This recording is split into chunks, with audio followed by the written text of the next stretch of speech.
안녕하세요. 도대체 상식적이라는 것은 무엇을 뜻하는 걸까요? 그것은 시간과 공간을 그 공간에 상관없이 어느 때나 어느 곳에서나 그것이 상당히 누구에게나 보편적으로 옳다라고 인정받을 때 그것은 상식이라고 생각합니다. 근데 요새 세상 돌아가는 것도 그렇고 저 개인적으로 이 유튜브를 하면서 느낀 건데 너무 그 비상식적인 일들이 많이 일어나고 있잖아요. 그 중에 하나가 바로 어제 일어난 일입니다. 제가 최근에 올린 407번에 대해서 10시간 전에는 215뷰 가 있잖아요. 이렇게 제가 이걸 캡처해 놨는데 그 다음에 14시간 전에도 역시 똑같이 215뷰입니다. 보통의 경우 4시간의 차이를 두고 한 사람도 들어와 보지 않았다는 것은 있기 힘든 일이에요. 제가 여지껏 봤을 때. 그런데 아마도 저의 유튜브를 조정하는 어떤 세력이 어떤 사람 해킹하고 태클 거는 그 사람, 그리고 제 유튜브가 구독자와 연동이 안 되도록 이미 조정한 그런 자료도 제가 올렸었죠.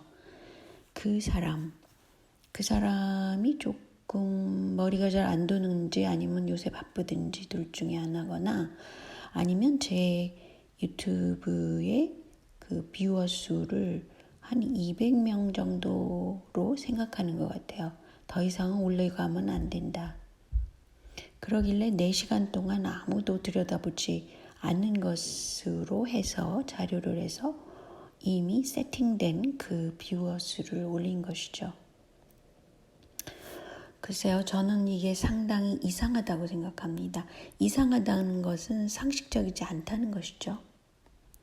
또 하나의 상식적이지 않은 일이 어제 일어났는데요. 갑자기 이 새벽공기라는 사람이 코멘트를 하는데 드라마 보며 상상력 키운 아줌마 정신 좀 챙기쇼.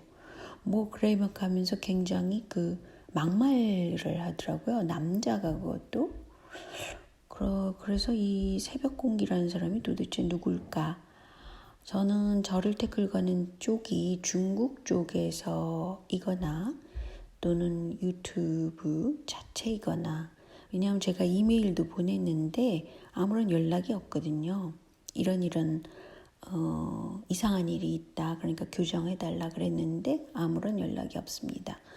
어쨌든 중국 쪽이거나 유튜브 쪽이거나 유튜브 자체가 친중적인 매체거든요.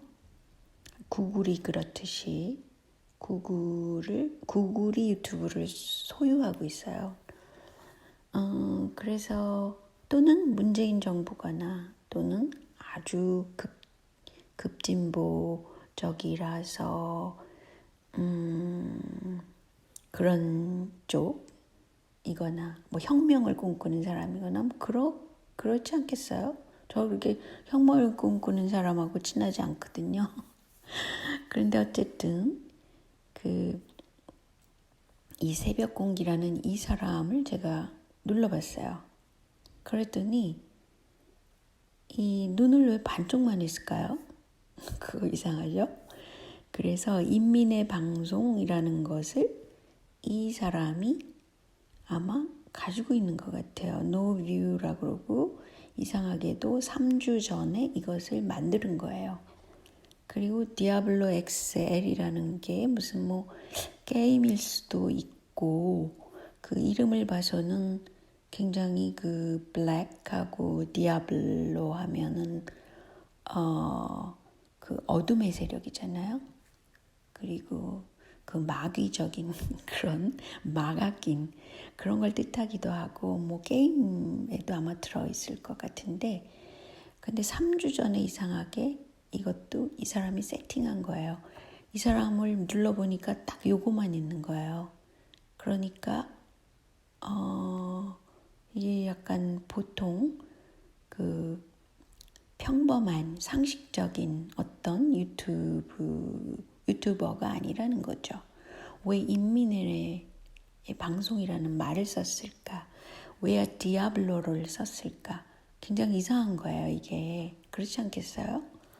근데 왜 내 유튜브에 와서 이 공격을 이렇게 했을까? 그것도 또 이상하죠? 이게 상식적인 공격은 아니거든요. 드라마 보며 상상력 키운 아줌마, 정신 좀 챙기쇼. 저 드라마 보는 사람 아니고 집에 TV도 없습니다. 그러니까 일단 틀렸고요. 이렇게 말을 하고 간 이 사람이 혹시 저를 이렇게 태클 거는 사람은 아닐까? 연결고리가 있는 게 아닐까? 왜냐하면 하루 안에 다 일어난 거니까요. 어제 다 일어나는 거니까. 그래서 제 뷰어 수를 고정시킨다거나 또는 막말을 하고 도망가는 이 사람. 이런 사건이 일어난 게 어제 다 일어났는데 이게 너무 이상하다는 거죠. 근데 제가 어제 올리려고 자료를 모아둔 게 있었어요. 그런데 그거에 대해서 아마 이 사람이 태클 거는 수도 있겠더라고요. 일단 제일 먼저 저는 상식적인 사회가 되기를 원합니다. 그래서 자료를 모아서 올리는 거예요. 근데 제가 이제 중국에 대해서 별로 호의적이지 않은 게 사실이잖아요. 근데 아직 그 일반 대중들의 상식 또는 그 중국의 리더들이 굉장히 부정부패가 있다는 거죠. 왜냐하면 파워가 하나로 몰려져 있기 때문에 그렇다고 생각합니다. 근데 가령 심각한 일은 산둥성에서 다른 사람의 대학 합격증을 가로챈 사건이 일어나는 거예요. 근데 이 사건이 과거에 2002년도에서 2009년까지도 많이 일어났다고 그러네요. 그러니까 사람들이 몰랐죠. 근데 2018년부터 19년 1년 사이에 일어난 사건만도 242건이라고 그래요. 아니 세상에 어떻게 이럴 수가 있습니까? 대학 합격증을 가로채는 거예요. 이거 한마디로 기가 막히고 또 몰상식한 일이죠. 그리고 또 한 가지 중국에서 일어난 일인데 산시성에서 인민대표자회의 부비서장 통탱펑에 대한 겁니다. 여기서 인민이라는 걸 주의하세요. 그러니까 보통 급진 좌파들이 인민이란 말을 많이 쓰는데 저는 이 말에 대해서 별로 그렇게 단어를 좋아하지 않습니다. 과연 이 사람들이 인민이라는 이름을 걸고 하는 짓이 구린다거나 그러면 더 이중적으로 문제가 있는 거 아니에요. 그래서 어제 저를 공격한 사람도 인민이라는 말을 썼길래 중국 쪽에서 저를 공격하나 또 이렇게 생각이 들더라고요. 근데 문제의 이 부비서장이라는 산시성에 이 사람은 자기 그 친아들은 아니지만 아들이에요. 그런데 통쥐라는 학생의 그 학적과 당적을 위조했다 그래요. 근데 중국도 모든 게 학적 중심으로 이루어진다 그럽니다. 그래서 이것은 굉장히 중범죄에 해당하는 것이라 그래요. 그런데 이걸 보면서 좀 그렇게 조국 사건과 비슷한가라고 생각을 하게 되더라고요. 근데 조국 사건이 요새 어떻게 됐냐면요. 조국 사건을 많은 사람들이 이미 윤미향 사건과 마찬가지로 이거는 몰상식하다 이렇게 생각하는 사람들이 더 많아졌단 말이에요. 근데 이 조국 수호하는 사람들은 개국본이라는 걸 만들어가지고 개싸움이라고 생각하나 봐요. 자기네가 개, 돼지의 일종이라고 생각하나 보죠. 어쨌든 간에 막 조국 수호를 하면서 지금 서초동 집회 계좌가 있고 페이팔 개인 계좌가 있다고 합니다. 근데 이걸 같이 이 사람들도 썼대요. 그 윤미향 사건하고 똑같은 거죠. 개인 계좌하고 집회 계좌를 같이 쓰는 거죠. 그래서 시민단체가 이것을 고발한 상태가 돼서 뉴스에 나온 겁니다.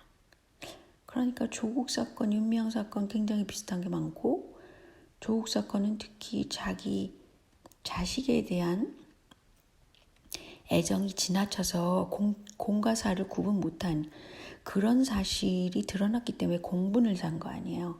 그러니까 중국도 마찬가지로 그런 거 아니겠어요? 그 굉장히 흡사한 면모를 이렇게 보이고 있다는 거죠. 근데 여기 조국을 변호한다는 이 사람들 중에서 이상하게 여성들이 꽤 많이 들어가 있습니다. 그런데 맘카페라는 것이 상당히 문제가 돼 있어요.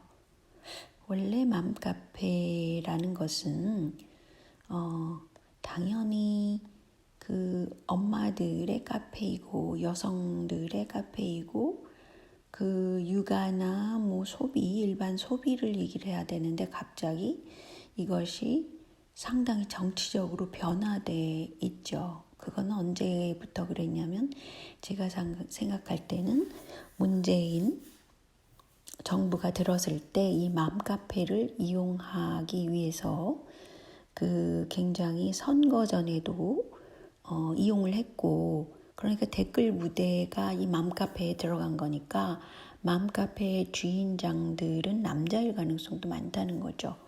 그것을 파헤친 것이 그 공병호 TV의 맘카페 공산화 전략이라고 그랬는데 공산화까지는 모르겠습니다.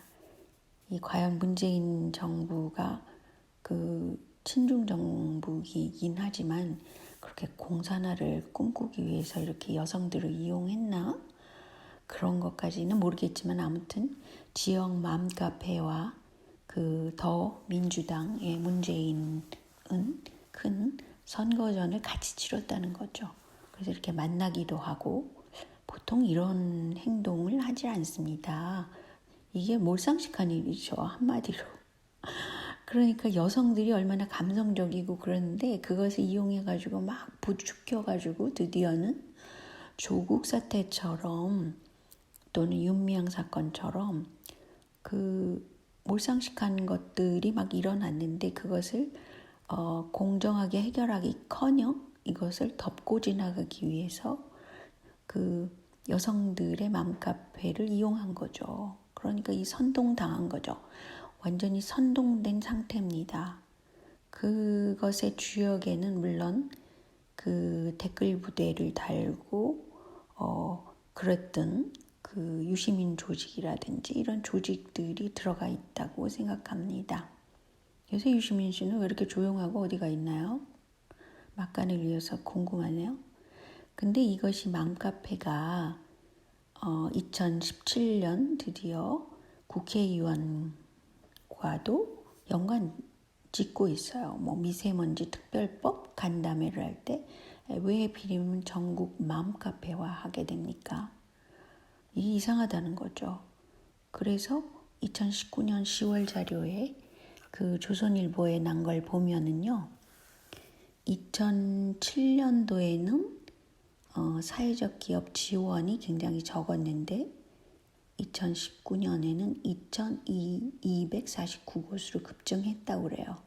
근데 그 이유는 맘카페의 운영진들이 고용노동부에서 사회적 기업으로 인증받은 사실이 알려졌기 때문이라고 합니다. 즉 고용부에서 돈을 받고 맘카페에서 여성들을 취약계층으로 고용하는 것처럼 해서 돈을 받았다는 겁니다.